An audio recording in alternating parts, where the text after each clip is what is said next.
That Fresh Morning. That Fresh Morning. Vous êtes sur les 104.5 Urban FM, la station urbaine. On est avec Mosley. Donc on parle de politique ce matin. Ma braolé. Oui, Bonjour tout le monde, oui, toutes mes excuses. Alors, s'il fallait vérifier une information rapidement. Je disais ce matin qu'on allons aborder la question politique à ce qui se passe dans l'opposition aujourd'hui. Le président de la Commission de l'Union Européenne.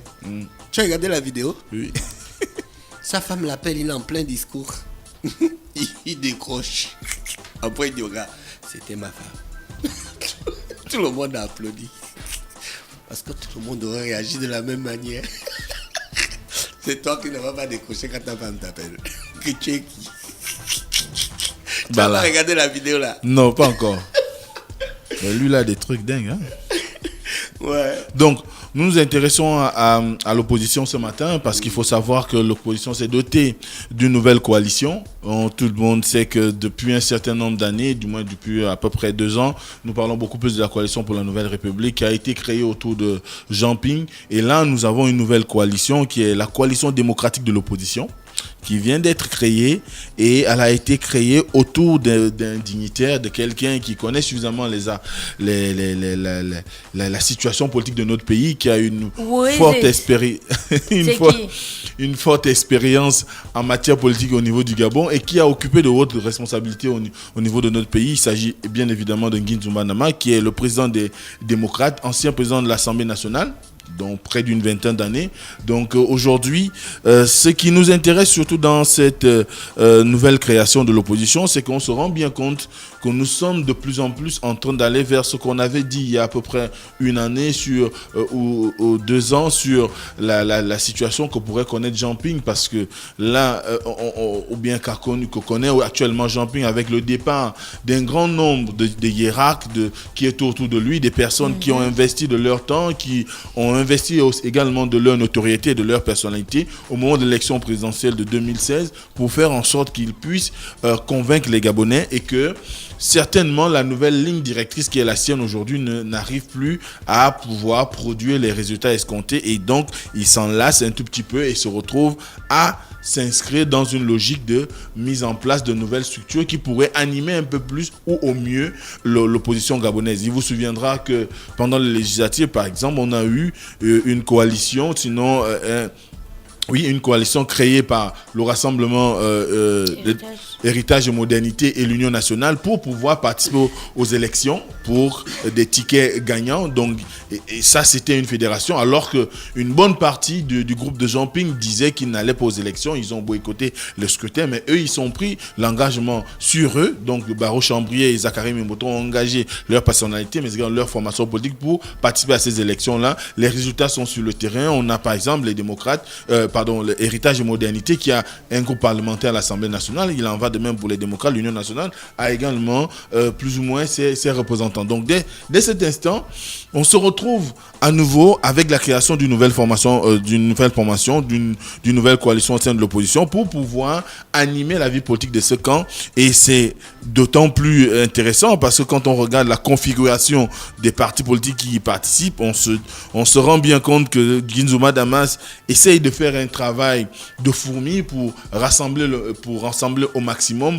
C'est vrai qu'il a commencé par un certain nombre de partis politiques qui n'ont pas forcément ancrage réel sur le terrain. On a par exemple l'URDP, personne ne connaît cette formation politique. On a par exemple aussi le APSG, que personne aussi ne peut exactement dire de quoi il s'agit derrière. Mais non, après, ce qui est sûr, c'est qu'il s'est entouré d'un bon nombre de personnes qui ont quand même une certaine influence dans la sphère politique de l'opposition, notamment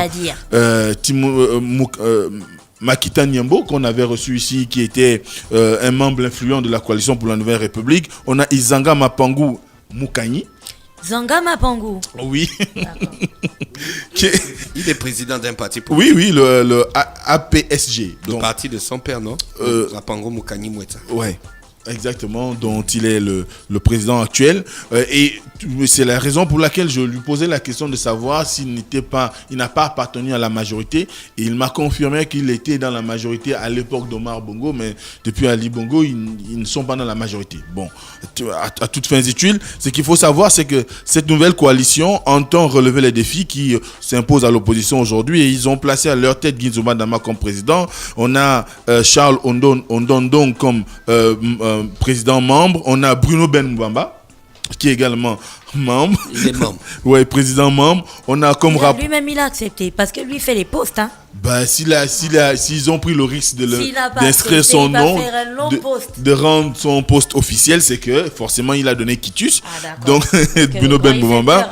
On a comme rapporteur Célestin Nguemoyam, qui est un ancien député dans les années 90, à la fin des années 90 du département du Wole, donc notamment du 5e siège du département du Wole, qu'on appelle le canton Wole, qui est membre du RPG, le parti de Paul Mbabe Solo.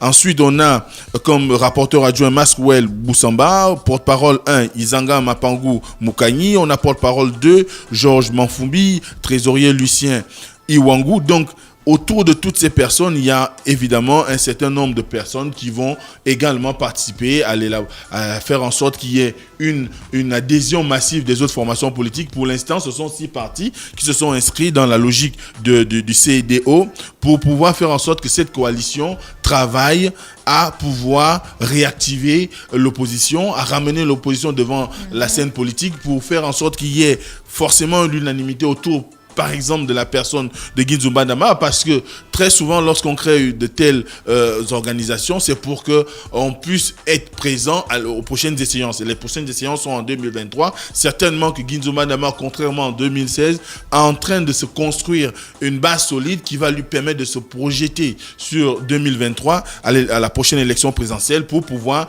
briguer les suffrages des Gabonais, et peut-être qu'il ne va plus se défiler comme en 2016 en allant rallier un autre candidat. Donc, c'est un travail de fond qui est en train d'être mené, et on se rend bien compte que l'opposition a besoin aujourd'hui d'un souffle nouveau, et tous travaillent. Un souffle nouveau avec les mêmes vieux.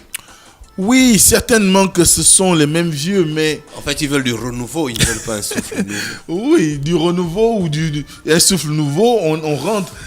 C'est un jeu de mots, mais ce qui est sûr, c'est qu'ils sont dans la logique de pouvoir créer de nouvelles synergies, de nouvelles organisations capables de changer le discours actuel, qui est beaucoup plus un discours vindicatif, hyper vindicatif, j'ai envie de dire, mais s'inscrire peut-être dans la durée d'une construction patriotique du Gabon. Et on sait que Guinzouma Dama, depuis un bon bout de temps, est inscrit dans la logique du dialogue. On le voit participer à un certain nombre de manifestations organisées par le gouvernement. Ça sous-entend que derrière, il est quand même conscient de la portée de sa notoriété. Donc, il peut être quelqu'un qui pourra servir valablement le pays. Donc, on espère que cette coalition ne connaîtra pas les mêmes problèmes que le HCR à l'époque, ou le FUAPO, ou encore la coalition pour la Nouvelle République aujourd'hui, et que la coalition démocratique de l'opposition pourra être réellement une force vive de la nation, capable d'impulser de nouvelles dynamiques qui permettraient à ce que le réveil politique arrive réellement dans notre pays. Merci Mosle qui est avec nous ce matin sur les 104.5 Urban FM, la station urbaine, dans le Da Fresh Morning. Da Fresh Morning.